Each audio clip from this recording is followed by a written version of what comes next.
Hello, everybody. How are you? So glad to see you once again. Here I am, back with another episode of TJ's Topics. And of course, I am TJ. And it's so good to see you today. I'm so glad to be with you. Thank you so much for being with me. And please know that I'm always grateful for your presence. Thank you for your support and everything. I really do appreciate it. Now, I'm going to come to you today with a topic that sort of came to me at the spur of the moment.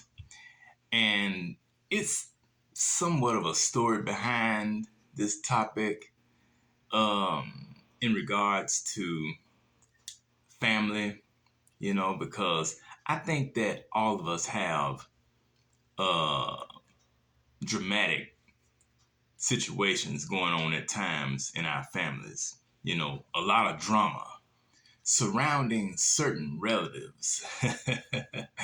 Now, if I were to focus on that right now, I would probably be sitting here till almost midnight telling you about it. So I'm not going to spend too much time talking about that because we all can talk about the drama in our families. But the truth is, we all have relatives in our families that tend to be a bit over the top. I'll say. I mean, they like to, they always like to start confusion, and they love to keep mess going, and I think it makes them feel good in a sense. They're not satisfied with things just going along smoothly. They like for there to be something going on at all times. And I just don't understand why that is. But and I hear some of them say that well uh everybody don't move like I do, you know, and I don't. Well, to tell you the truth, I wouldn't want to move like some of them do because if I move like they did, then that might uh stunt my growth and hold up my progress because what others see as progress, that might be stagnation to someone else. So, I can't go for that kind of stuff. I'm like that song. I can't go for that. Oh no, no can do. So anyway, I just want to sit here and share a few things with you for a few minutes on the subject of why family and friends should never be categorized together. Why family and friends should never be categorized together. And why should we not lump family and friends together in the same pot? Well, one reason why is because, well, it's like this, and I can talk about this based on my own life experiences. Well, when it comes to dealing with family, there's a way that I can deal with my family, and then there's a way that I can deal with my friends. But I can't see where I could deal with both sets of people on the same level. I can't see where that would be possible because there's a certain type of relationship I have with my family, and then there's a certain type of relationship that I have with my friends. And this doesn't just apply to me, it applies to all of us. Every one of us has a certain way that we interact with our kinfolk. And then there's another way that we interact with our friends and our confidants, people that we hang with, people who we're cool with, and stuff like that. and me personally, I have never tried to be cool with my kinfolk. I mean, that's just something, I wasn't brought up that way. And some of you may think and believe otherwise. Some of you may have that type of relationship with your family members where you can be cool with them. You can kick it with them and hang with them and do certain things with them. Like drink with them and smoke with them and party with them, gamble with them, and you name it. But that's not the case in every family because every family is different. So that's why I say that family and friends should never be categorized together. There has to be boundaries set between the two, just like we have boundaries set on, like for example, right here in the United States, there are state lines, you know, in every state. Like I live here in Arkansas, there's a line between Arkansas and Tennessee, which basically is the Mississippi River. And then there's a line from Tennessee to Mississippi, and there's a line that divides Mississippi from Louisiana and Mississippi from Alabama and from Georgia, going to South Carolina, North Carolina. We have boundaries and it's everywhere. So there ought to be boundaries between those who we call relatives or family and those who we call friends, because when you go to try to put the two together and try to deal with all of them on the same level, you're asking for trouble. Unless y'all have that kind of agreement and that kind of relationship, it's best to keep the two categories of people separate. Deal with your family over here in a certain manner. Deal with your friends over here in a certain manner. But when you go to try to mix the two up, it only creates problems. And problems is something that I know I don't have time for. But anyway, I want to ask a couple of questions regarding this situation, this subject. With question number one being, what is the difference between family and friends? Well, I will tell you what that difference is. There is a big difference between family and friends. We don't choose our family. We learn to live with them. On the other hand, we choose our friends based on our preferences and our shared interests, and because we feel good when we're with them.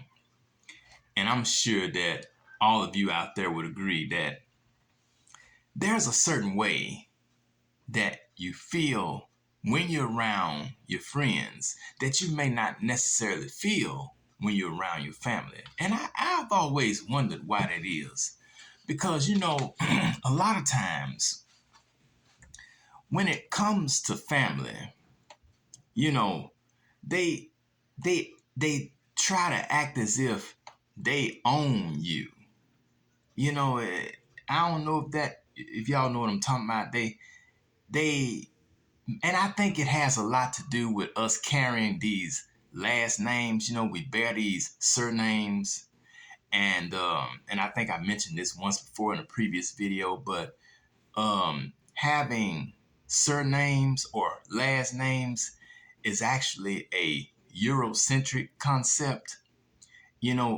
That idea came from Europe, and it was for the purpose of um, being able to identify different segments of the population as the population of Europe began to grow. And this was hundreds of years ago, of course, but they had to have a way to figure out which person or which couple or child or what have you was from which family. And the only way they could do that was to assign them a surname or a last name. And then when you go into the topic of slavery, how they captured the slaves, that were brought over from Africa and dispersed all around the world to various countries, but especially to Europe and to America here in the United States. Well, the people who bought these slaves, they were already identified according to their surname or their last name. And that denoted, what family they belonged to. Well, when they captured these slaves and gained ownership of them, then the slaves were officially the property of these landowners and what have you. So, for that reason, the slaves took on the last names of their owners, making them the property of those people. They became their property and they had their names because the last name denotes ownership. And such is the case in marriage, and this goes back to Europe also. The reason why wives had to take the husband's last name was because the wife had no voice and she was not allowed to be a property owner, a business owner, or a homeowner. Basically, women had no rights of any kind, but the man did. So the only one who really counted was the man. And so for that reason, the wife had to always surrender her name, which was, of course, her maiden name, which came from her father. Because remember, women had no rights. Only the men had rights. So she came out from under the authority of her father and giving up his name. And then she came under the authority of her husband, taking on his name, thereby making her his property. So, see, that's where these last names come from. And that's how these families got these different last names. That's how we all got our last names. And I know it's kind of unfortunate, and a lot of people may be upset about this, but the truth is the light. And we need to know why things are the way they are in this world. We need to know why society is the way it is. And it all goes back to things that happened centuries ago. I mean, way back, we can go back. I'm talking about as far as the Old Testament, that's where all this stuff came from. So when you're talking about families, that's how it all got to be. And it can be something else in a family. You ain't got to tell me because I already know. I know how it is when you're dealing with kinfolk. And it can be a hot mess. Sometimes to the point where you simply got to cut them off. And believe me, I don't have a problem cutting people off because I've cut people off more times than I have changed my drawers in the last 2 months.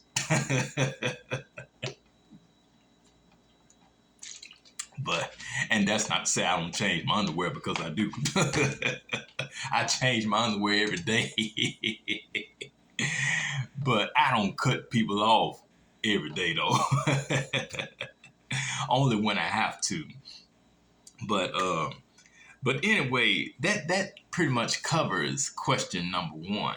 Now for question number 2, and we're still talking about why family and friends should never be categorized together. Because see, you can kind of do what you want to when you're with your friends. You can be laid back, you can cut up, it may be a certain way you can talk when you're with your friends and your buddies and stuff that you can't talk when you're around your family, especially if you come from a family that's, religious, they was Christians and stuff. If you were raised in a Christian household and, go to church every Sunday and everything, you got to be very careful when you're around those type of relatives. In fact, on my late father's side, I had an aunt. Well, she's still alive, but she was she was the type where I just couldn't. I had to be very careful what I said to her about certain things because by her being, oh man, I'm talking about so sanctified and all that. I had to dress everything up. I had to clean up all my language and not to say that I was just speaking totally derogatory or using a lot of profanity. I didn't do that, but I had to make sure I was very careful in how I worded certain things and certain phrases and stuff because she cringed at everything if I said something that she felt was offensive. So once my father passed away 3 years ago, I cut ties with them. The only reason why I was dealing with them in the first place was because he was still around. But since he gone now, I don't fool with them no more. Because basically, me and him had fell out 3 years before he passed. So, I didn't fall out with him. He fell out with me. But he's going on now, so I ain't. Anyway, let's get to question number 2 right quick. And that is, are friends better than family for your health? And that's something to think about because sometimes your family or now your friends, they may not stress you out all that much, but your family can if you're not careful. They can take you through hell and back. They'll have you jumping out of the frying pan straight into the fire if you don't watch out. That's how kinfolk can be sometimes. And certain friends too, if they're not genuine. If they're the type that want to use you and take advantage of you for what you have and what you can do because they always want you to do this and that for them. But then if you need something from them or need their help or whatever, they're nowhere to be found. So that lets you know what kind of friend they are. And that's zero. They're not a friend. So it's best to just go and cut them off too.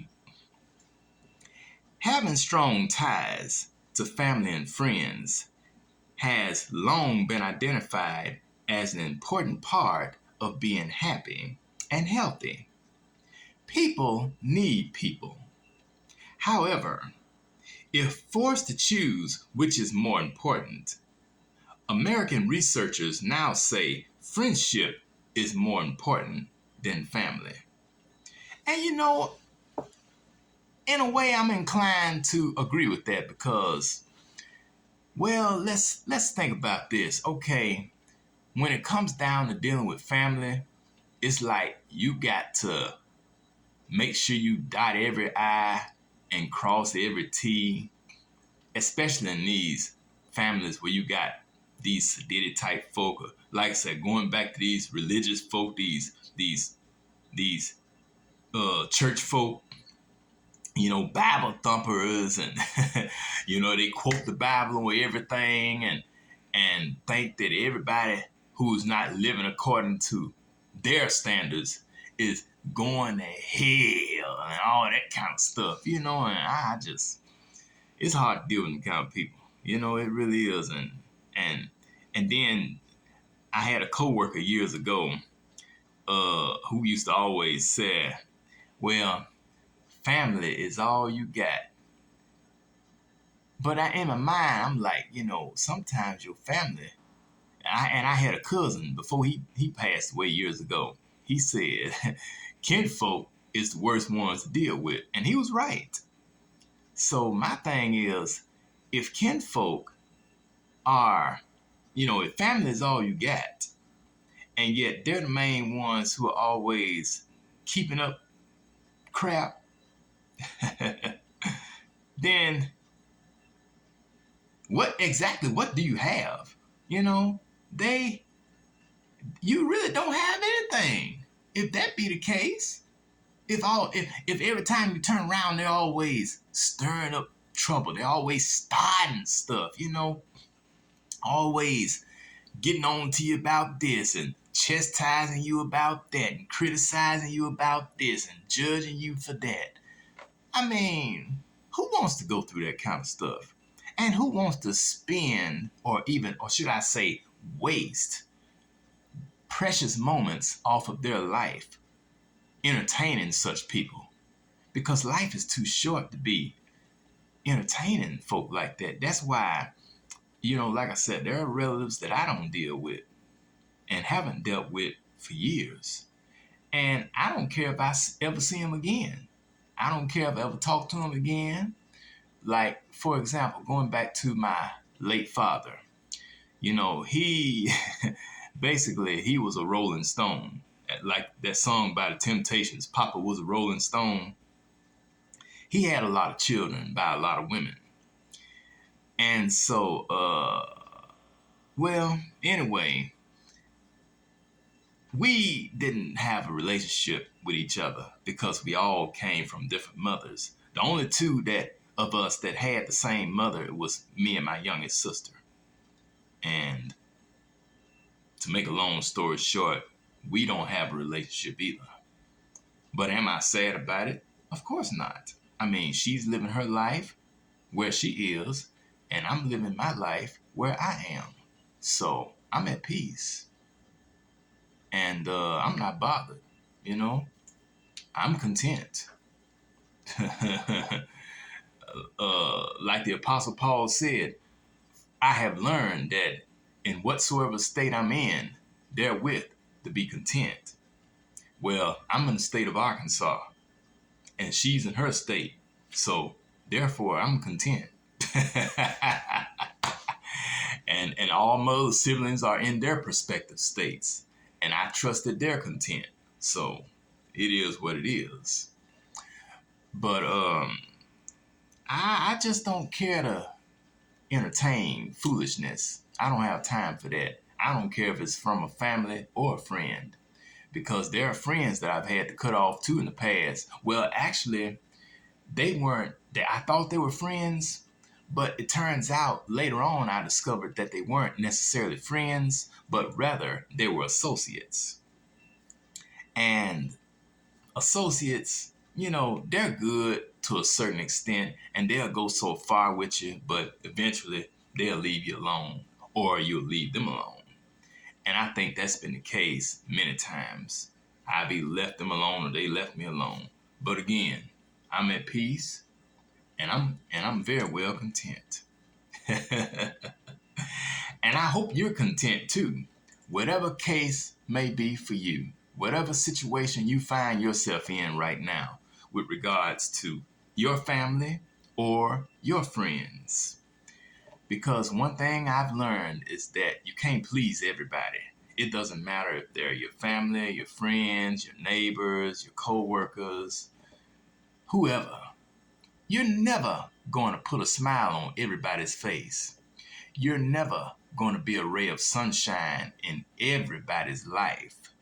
And you're certainly never going to bring joy and happiness into everybody's day. I mean, that's just the way it is. Because you have people in this world who are hell bent on being humdrum and being miserable and downtrodden and melancholy and all that kind of stuff. You got a lot of people in this world who choose to live that way, and they don't have to now because nobody has to walk around being miserable and unhappy and just totally messed up like that all the time, being angry and bitter and frustrated. Nobody has to live like that. But if someone chooses to be that way, then let them be. Because, apparently that's who they are. And if they're satisfied with that type of life, then so be it. You got to find joy and happiness for yourself. And you can't wait on anybody to bring joy and happiness into your life, because you could be waiting for the rest of your life. And who has that kind of time? None of us do, because all of us are living on borrowed time. So the sooner that people realize that, the better off they'll be. And hopefully all family members will realize that as well. That when you understand that you don't have time to be stressed out over junk and being upset about mess that has gone on in years and decades past. Because time is study getting away from all of us. You know, the world is study turning, the sun is study rising in the east and setting in the west. And now here we got to get ready to set our clocks up 1 hour in a few weeks, get ready for daylight saving time, which I desperately hate, but hey, it is what it is. So tell me how things are with you and your family and your friends. Do you consider yourself fortunate to be a part of a family where you all communicate and all of you enjoy each other's company on a regular basis? Or even if you don't get to see each other often, but you still you talk and you call, you text, email, what have you, write letters for those who still write letters. Or how about your friends? Do you enjoy hanging out with them, going to movies and going out to dinner, going shopping, going to the park, and things like that? You know, are those some things that you really enjoy doing with your friends and perhaps your family too? And feel free to like and comment and subscribe. And follow me on YouTube, follow me on Facebook, follow me on TikTok, Taryn Jerome Harris, Instagram, TJ Harris 1979. And I guess those are all the platforms I'm involved with. Not trying to be involved in too much, no way. So I just want to take this time to say thank you once again for tuning in to another episode of TJ's Topics. And I tell you, it's something that I look forward to doing on occasion when I have time. And I'm so thankful that I had time today to come to you and try to present a decent and hopefully a informative and enlightening show. And I hope that you will tune in to me again next time when I will try my best to present another good show to you, another good topic, that is. And I don't know what that topic would be. I guess I have to see if somebody else gets on my nerves or somebody else says this, does that, or whatever. Then I come up with something. But anyway, thank you so much for tuning in. And keep this in mind, that every round goes higher and higher. And I will see you on the next go round. All right. I'm Taryn Jerome Harris, and this has been TJ's Topics. I'll talk to you later. Bye-bye.